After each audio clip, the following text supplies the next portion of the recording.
আসসালামু আলাইকুম রহমতুল্লাহ বারাকাতুহু। টমেটো বাংলাদেশে একটি শীতকালীন সবজি। আর এই যে সবজিটা দেখছেন, আসলে এর সাথে আমাদের কত শৈশব মিশা আছে, এর সাথে কত ধরনের আবেগ যে মিশে আছে বলে বোঝানো যাবে না।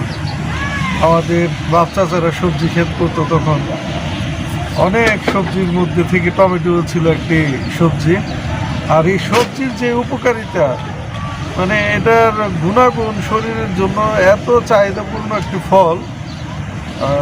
এটা নিয়ে যদি আপনারা একটু গুগল করেন তাহলে জানবেন যে এই সবজিটা কী করে। আমি যতটুকু দেখলাম যে চোখের রোগ প্রতিরোধ ক্ষমতা বৃদ্ধি করে, ত্বকের রোগ প্রতিরোধ ক্ষমতা বৃদ্ধি করে, ত্বককে সতেজ রাখে, ত্বকের লাবণ্যতা ধরে রাখে, হাড়ের উপকার করে। এই যে শীতকালীন এই সবজি, একটা সময় আমাদের প্রচুর, আমার বাচ্চারা যখন করতো তখন অনেক করতো আর কি এই সবজিটা।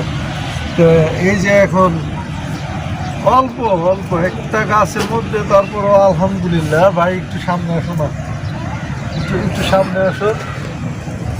এই যে থোকায় থোকায় ধরে নিছে, হ্যাঁ এটি কাঁচা, এটি একটু পাইকে আসছে। এই যে এই সাইডেও দুইটা দেখাও ভাই, এই যে এই সাইডেও দুইটা দেখাও, একটু পারি। এই যে টমেটো ভর্তা, এটা ভর্তা খাবো, বিসমিল্লাহ। এই সাইডে দেওয়া আছে, এটি কাঁচা রয়েছে।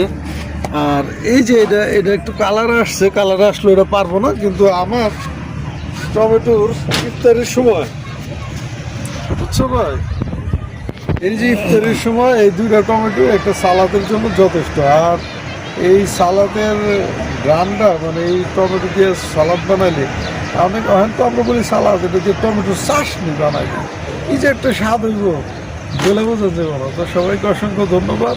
আসলে অল্প জায়গার মধ্যে টমেটোর কিছু গাছ লাগালে শীতের সবজিগুলো ভালো পাওয়া যায়, বিশেষ করে ফ্রেশ টমেটোটা পাওয়া যায়। সবাইকে অসংখ্য ধন্যবাদ। আসসালামু আলাইকুম।